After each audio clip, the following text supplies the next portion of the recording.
Inspiration for now from the past, messages of chizuk and inspiration from my teacher, Reb Chaim Shmulevitz, that he gave to his yeshiva during the 1973 Yom Kippur War that are really applicable today. This is part 13.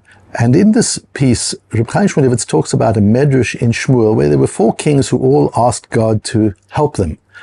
But each one asked for a little more help than the one before them. Each one was less able to do what needed to be done and had to depend more and more on God's help. Until we get to King Chizkiyahu, who says, I'm old, I'm ill, I can't do anything, I can't go out and chase my enemies. I certainly can't conquer my enemies. I can't even pray with all my energy because I'm sick. All I can do is stay in my bed and trust in God and have bitachon in Hashem. And Reb Chaim talks about the fact that we can only control our inputs. We have to do what we can. Miracles are not substitutes for efforts. Miracles are not cop-outs. Miracles are partnerships. Miracle is Hashem working with us. A miracle is Hashem extending our capacity beyond its limit.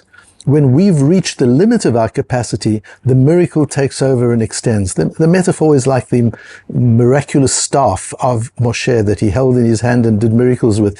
It wasn't a prosthesis that was a substitute for his arm. It wasn't an artificial arm.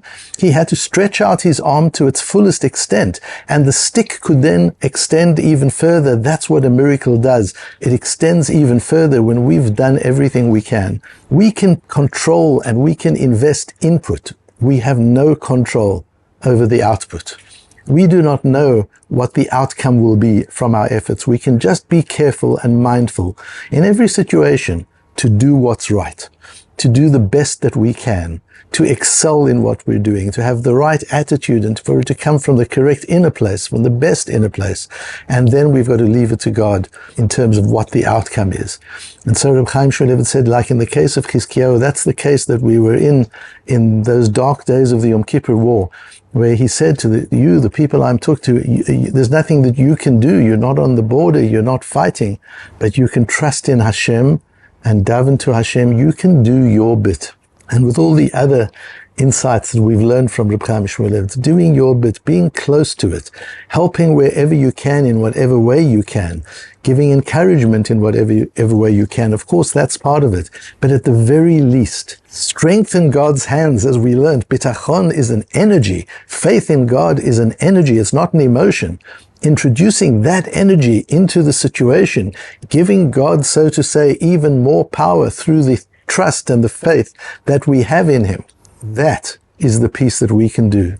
The quality of our tefillah, as we said in the previous message, to feel engaged with what's really happening and not do armchair davening, not to pray from a cold and calculated, distant emotional position, but to be, if possible, geographically close, but at least close in our hearts and in our minds, so that our prayer comes from that place of intimacy and engagement. That's all we can do.